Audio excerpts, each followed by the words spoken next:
Nós damos início nesta terça-feira, dia 21 de agosto, à rodada de entrevistas com os candidatos ao Senado da República. Nós vamos abrir espaço, igual a CBN já ouviu aqui os candidatos ao governo. Nós ouvimos os 6 candidatos ao governo do estado: Marcelo Bruma, do PV, Humberto Amaduti, do PT. Nós também ouvimos Júnior Mock, do MDB. Nós ouvimos João Alfredo, do PSOL, Reinaldo Azambuja, do PSDB. E encerrando a primeira rodada de entrevistas, ontem esteve aqui o juiz Odilon de Oliveira, do PDT. Hoje nós começaremos essa rodada com os candidatos ao Senado da República, conversando com o senador da República, Valdemir Moca, que muito gentilmente aceitou o convite para estar aqui na CBN falar conosco. Bom dia, senador. Bom dia, Otávio. Bom dia a todos os ouvintes da CBN.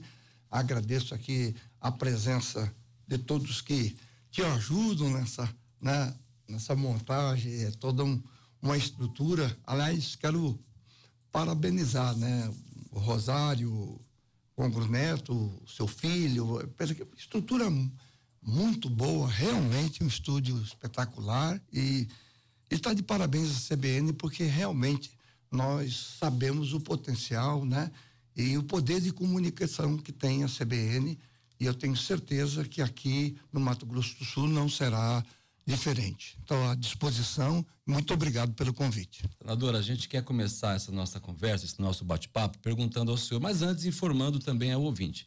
O mandato de um senador da República não é de 4 anos, e sim de 8 anos. O senhor foi eleito em 2010 para um mandato de 8 anos, que vence no próximo dia 31 de dezembro, mas o senhor coloca o seu nome novamente à disposição do eleitor para um eventual mandato de mais 8 anos. A pergunta é: por que o senhor gostaria de continuar se representando o Mato Grosso do Sul como senador da República? Eu acho que o momento em que o país atravessa exige realmente daqueles homens e de mulheres que têm realmente como a vocação pública, vocação política de servir e não de se servir do poder, essa exigência. Eu, ao longo desses mandatos todos, um de vereador aqui na capital, onde eu cheguei a presidir a Câmara de Vereadores de Campo Grande, 3 mandatos de deputado estadual, aonde eu só não fui presidente, fui primeiro secretário, primeiro vice, líder de governo, líder da oposição, e depois como deputado federal, aonde participei ativamente lá, cheguei a liderar a bancada do MDB na Câmara dos Deputados. Fui da mesa diretora, enfim, e presidi a Comissão de Agricultura na Câmara dos Deputados, e vim para o Senado já em 2010, e lá chegando, fui eleito por unanimidade segundo vice-presidente do Senado, fui presidente da Comissão de Saúde, Assistência Social, nós chamamos de CASO, Comissão de Assuntos de Saúde Sociais, onde engloba saúde, assistência social, trabalho, enfim, é uma comissão voltada para a área social.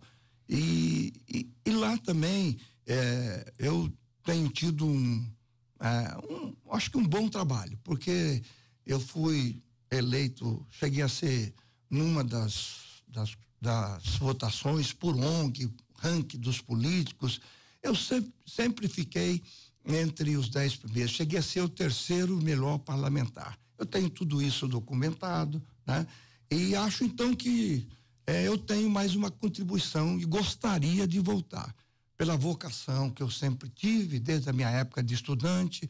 Eu fui aqui da União Campo Grandense de Estudante, presidi o diretório acadêmico Hércules Maimônio da ERMA, aqui, que congrega todos os cursos de saúde, aí como já acadêmico de medicina, eu sou médico e professor, dei aula 15 anos no curso Objetivo Dom Bosco, que é aqui um convênio do Objetivo com o Colégio Dom Bosco, a missão salesiana. Então, eu tenho esse histórico aqui no nosso estado, e me orgulho de dizer que são 36 anos de vida pública e as pessoas podem olhar, ao longo dessa minha trajetória, eu nunca tive nenhum tipo de processo, nunca teve alguma coisa de acusação, de desvio de recurso, alguma coisa desse tipo. Qual é a marca que a gente pode olhar hoje para o senhor, o cidadão olhar e falar, qual é a marca do senador Moca no exercício do cargo de senador? Que marca o senhor diria que o senhor passa, o que o senhor tem, o que o senhor construiu?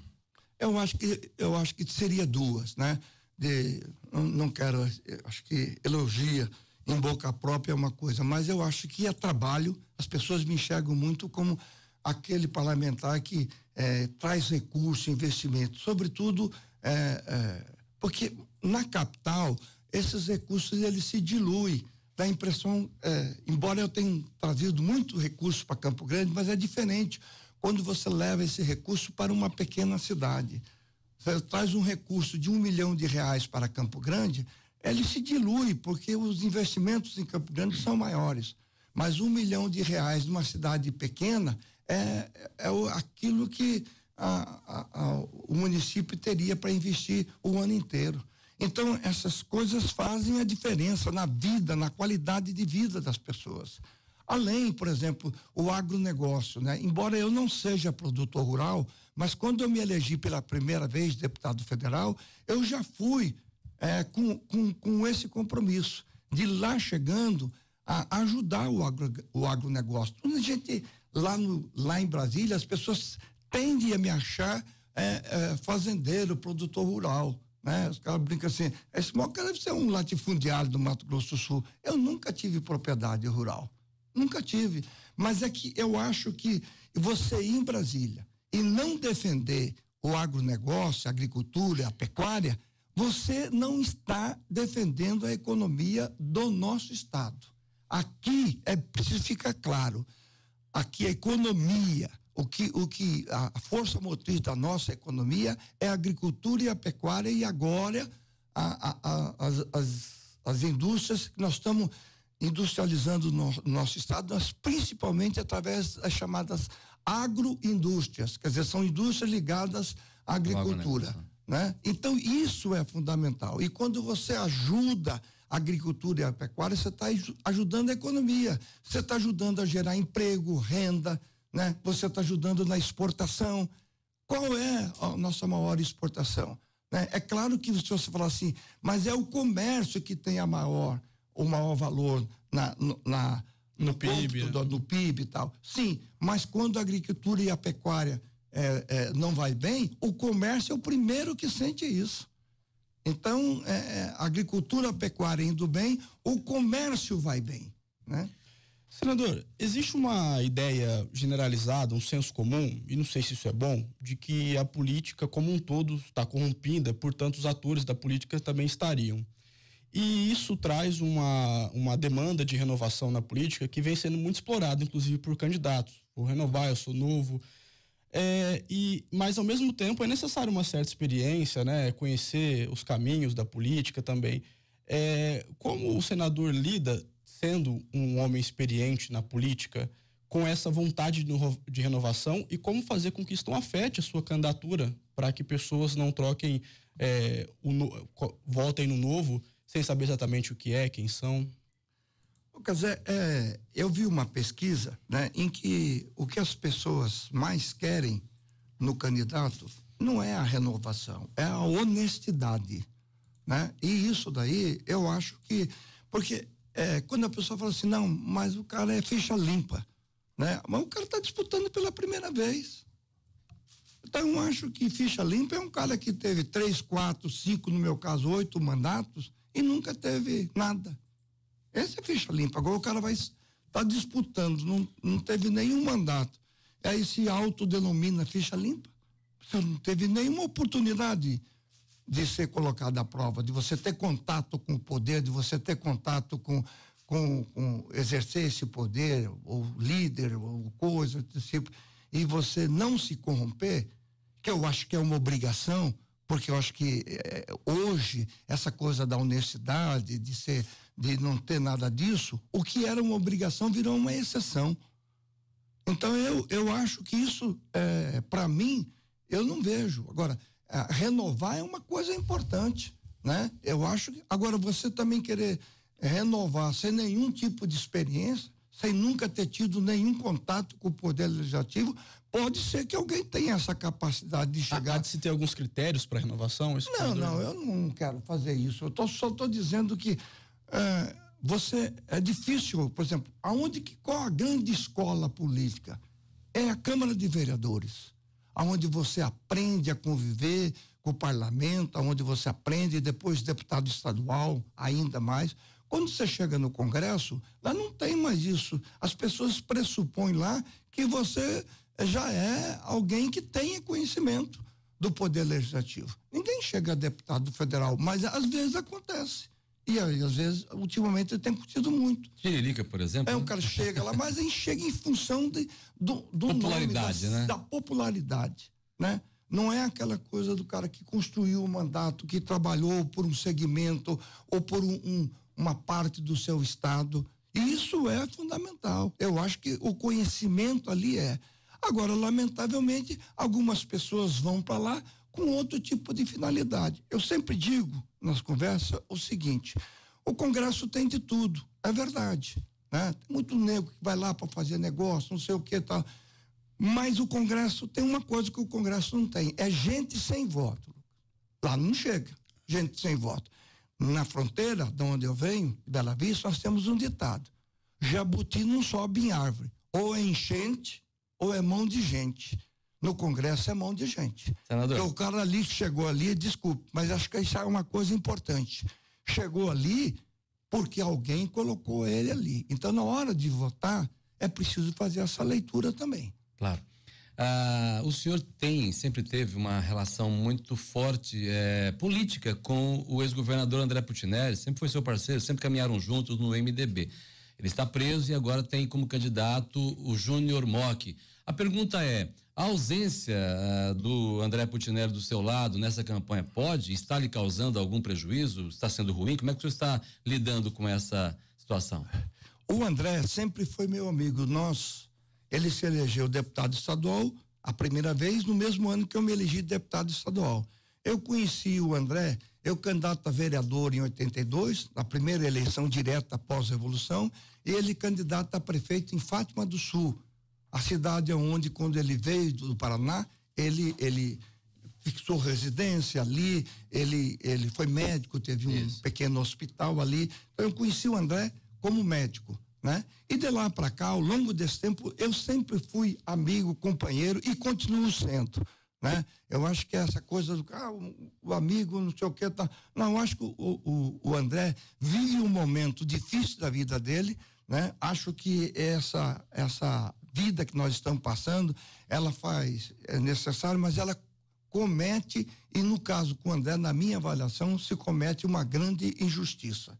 Minha opinião pessoal. O André vai sair de lá e vai ter condição de responder a tudo isso em liberdade. O senhor acha que está tendo uma judicialização das eleições, na sua opinião, ou o senhor não vê dessa forma? Não, eu acho que, eu não quero fazer julgamento específico, mas eu acho que está se cometendo algumas arbitrariedades que eu não posso, porque o André não tem nenhuma condenação, ele não foi condenado, então, na verdade, ele sofria uma investigação, e durante a investigação, depois terminada a investigação, o Ministério Público oferece a denúncia e aí o juiz aceita ou não.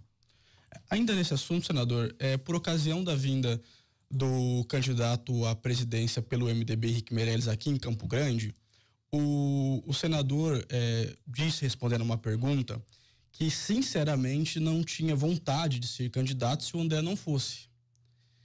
Ele não é candidato, mas por uma circunstância que talvez não fosse aquela que o senador tinha dito. Às vezes ele, voluntariamente, se ele não fosse candidato, seria isso, mais ou menos, que o senador disse? Desculpe, eu não consegui entender a sua pergunta. Porque o senador havia dito numa resposta, o senador Valdemir Moca, disse em uma resposta a um colega da imprensa que não tinha vontade de ser candidato, sinceramente, desculpe. Por Voges. Eu me recordo dessa resposta. Não aconteceu. Eu gostaria de vê-la, porque veja bem, eu acho que há uma interpretação. Eu devo ter dito, né, que eu gostaria de ser candidato com o André candidato a governador. mas não disse que eu deixaria de ser candidato se ele não fosse candidato a governador. Até porque, eu digo isso para você, né? Eu sou candidato em função de um partido. Eu sempre tive um único partido. Eu me filiei no MDB em 1978. De lá para cá, os 8 mandatos que eu tenho de vereador ao senador sempre foram no MDB. Eu tenho companheiros de mais de 30 anos. Tem deputado estadual, deputado federal, que se o André não for candidato a governador, e não é, o partido precisa ter as lideranças do seu partido, e aí, sem falsa modéstia, eu me coloco como uma das principais lideranças, com o André fora, né, para ajudar o partido a eleger os seus deputados estaduais, seus deputados federais e até ajudar, nesse momento, o nosso candidato a governador, Júnior Bock. Quer dizer, é uma ajuda mútua. Eu sair do páreo porque o André não está disputando seria um ato de covardia. E se tem uma coisa que eu não sou, é covarde. Senador, Delcídio do Amaral está na mesma coligação que vocês. Como é que está a sua relação com esse senador? Olha, para ser sincero, depois do episódio, eu nunca mais tive pessoalmente com o Delcídio, né? Eu sempre tive uma relação, assim, no mínimo cordial, no mínimo, né? Um cordial, de amizade. Na eleição passada, em vários municípios, nós caminharam juntos, né? Chegamos a ter, não é que caminhava junto, é que tinha gente, porque essa questão de 2 votos, você tem, às vezes um determinado prefeito ele é seu amigo, mas o segundo voto ele quer dar como um voto de gratidão pelo trabalho. Você pediu voto para ele pediu voto para o senhor? Não, mais ou menos isso? É proibido na coligação. Você não pode subir num palanque e pedir voto para alguém que não seja da tua coligação. E o Delcídio não era. O que essa aliança, ela se dá no chão. Assim, por exemplo, tem um vereador, tem um prefeito que ele tem um candidato de uma coligação, mas tem de outro. Logo isso depois desse episódio, o senhor votou pela cassação dele lá no Senado? Sim. O senhor se arrepende disso, não? Deixa eu explicar isso para vocês.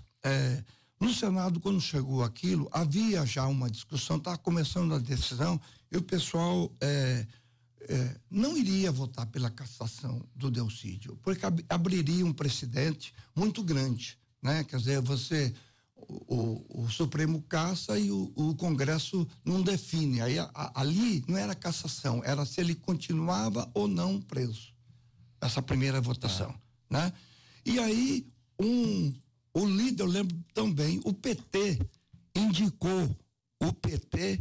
leu uma nota em nome do Rui Falcão, logo no início da votação, dizendo que o PT não tinha nenhum tipo de solidariedade para com o senador Delcídio, que era líder do governo. Nós vamos agora para o repórter CBN. Na volta o senhor conclui essa informação. Porque, senador, o senhor falava, eu perguntei se o senhor havia se arrependido de votar pelo afastamento, pela cassação do senador Delcídio, e o senhor explicava sobre isso. Então, quando chegou no Senado, no plenário, ia iniciar a votação, eu acho que se não tivesse tido essa declaração do líder lá, do pessoal do PT, lendo uma nota que era do Rui Falcão, presidente nacional do PT. E ele acabou irritando um dos senadores. Não, ele disse que ele mesmo abriu mão. Ele mesmo disse que o PT não devia nenhum tipo de solidariedade ao Delcídio Amaral, que era líder do governo, né? E foi líder do PT, do governo PT no Senado. Então, os partidos ali... Rui Falcão teria avalizado, então? Não, você veja bem, o presidente nacional do seu partido disse que não tem nenhum tipo de obrigação, tanto que a bancada do PT votou, né? Então aí ficou uma coisa esquisita, né? Porque ficou assim, olha, se nem o PT tem essa avaliação, como é que os outros partidos vão se colocar nisso aí? Aí todos os partidos orientaram. Agora vem Dilma também, né, Lucas? Essa situação é curiosa também, né, senador? Porque a Dilma é candidata ao Senado por Minas Gerais. E o senador também votou pelo impeachment dela. Uma eventual candidatura, uma gestão, né? Com ela, teria alguma questão ou sem problemas? Imaginando que o senhor ganhe aqui, ela ganhe lá, vocês vão se encontrar no Senado. Não, eu acredito o seguinte, para mim, o momento em que a Dilma foi caçada. E eu falo isso absolutamente convencido. Porque o que foi julgado lá? Improbidade administrativa que ela cometeu. A chamada da pedalada, a Dilma passou o governo só para o Banco do Brasil, porque assim, o Banco do Brasil, ele recebe imposto e paga a conta do governo. E todo mês faz o encontro de contas do Banco do Brasil com o Tesouro do governo. Então o Banco do Brasil, se arrecadou mais do que ele pagou, ele dá a diferença para o Tesouro. Se ele pagou mais do que ele arrecadou, o Tesouro tem que repor o que ele pagou a mais. A Dilma ficou sem fazer esse encontro de contas há não sei quantos meses. Eu sei que ficou devendo só para o Banco do Brasil 54 bilhões de reais. E o pior, o Banco Central não colocava aquilo na contabilidade como dívida. Foi isso que aconteceu com o nosso país. A Caixa Econômica bancou o programa Minha Casa Minha Vida e o governo federal ficou devendo para a Caixa mais de 10 ou 15 bilhões de reais. Então, isso tudo, quando você vai agora para esse déficit que o Tesouro ficou, né, o déficit, né, foi exatamente isso. Então, a chamada contabilidade maquiada. Senador, você não coloca aquilo como despesa. Durante o julgamento do mérito no Senado, houve a separação da perca do mandato, do impeachment e da perca dos direitos políticos ou não dela. E votaram que ela teria de ser cassada, mas que manteria os direitos políticos. O senador foi a favor de... Não votei isso. Eu fui contra e fui um dos que denunciou essa manobra do seu Renan Calheiros, do MDB também. MDB, né? E ele como presidente e o pessoal lá. Isso daí, na verdade, foi até inconstitucional, porque quando você é cassado, uma das penas quando você é cassado é a cassação. Ontem a filha do Eduardo Cunha pediu como deu Cid, por exemplo, quando foi cassado, foi a pena dele, por isso que ele quer obter. A senhora acredita que ele consegue ou não? Não sei, eu confesso.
Né? Mas o MDB, por exemplo, na última eleição, ele é o partido que elegeu o segundo maior número de prefeitos e eu acho que vereadores o primeiro.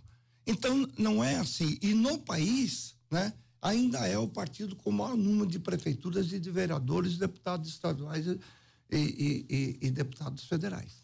Essa eleição, então, vai servir também como termômetro. É um termômetro. Vamos ver. Eu quero dizer para você que essa sua estatística de dizer que nós vamos eleger 3, 4 deputados estaduais, nós vamos verificar. Eu digo que o MDB não elege menos do que 5 deputados estaduais. Ontem eu conversei com o doutor Odilon. O PDT acha que elege 3 deputados federais. São estatísticas, são números, né? É uma guerra de números que começa agora na política, né? Isso daí. O eleitor é que decide, não somos nós, né? Às vezes o cara fala uma coisa, mas esquece de combinar com o eleitor. É preciso combinar. Senador, para a gente encerrar, a CBN quer deixar o espaço aberto para que o senhor faça suas considerações, para que o senhor faça, naturalmente, junto ao ouvinte da CBN que está ouvindo, acompanhando agora, o porquê que o senhor está nesse momento aí se colocando como candidato ao Senado. O que é que o senhor pretende fazer, o que o senhor não fez ainda que gostaria de fazer, por favor?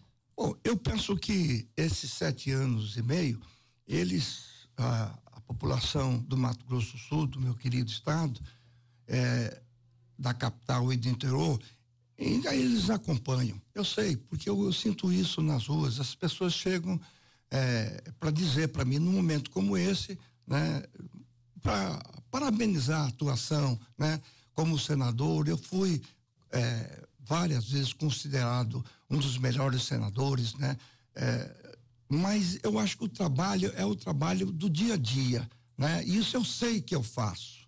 Eu tenho um compromisso com a população que me elegeu. Eu nunca fiz do meu mandato uma coisa como se fosse minha. Eu tenho consciência de que mandato é uma representação que um segmento da população, uma parte da população lhe confia. E você tem que ter tem que ter respeito com essa representatividade. Você não pode se julgar dono do mandato. Você tem que prestar conta dessa representatividade. Então, ao prestar conta e pedir a minha reeleição, eu estou me submetendo novamente ao crivo da população. E aí, no final desse período, na eleição, né, no primeiro turno agora, a população vai decidir se eu mereço ou não mereço voltar, né, para o Senado. Em função de quê? Do que eu estou apresentando como resultado do meu trabalho, né?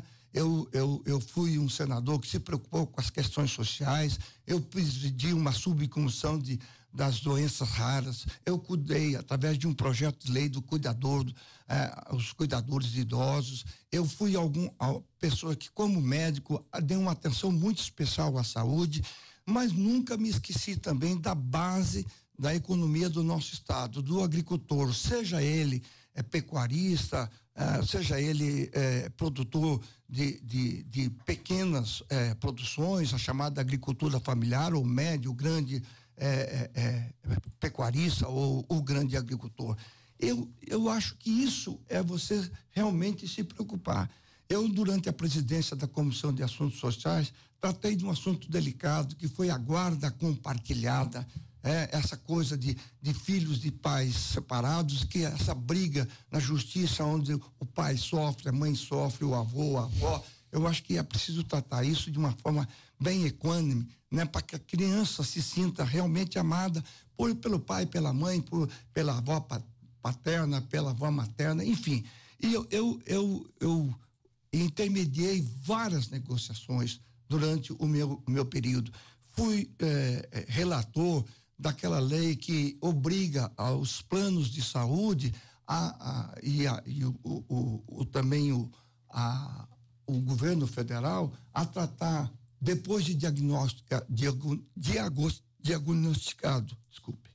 depois de ter feito o diagnóstico de neoplasia, de uma doença, um câncer, melhor dizendo, não gosto de usar a palavra, mas é preciso dizer aqui, né, para as pessoas entenderem. A gente encerra. Um diagnóstico de câncer, por exemplo, de útero. Você tem 60 dias no máximo para começar a quimioterapia e a radioterapia. Eu acho isso fundamental. E o paciente, por exemplo, tem um emprego. Esse é outro projeto.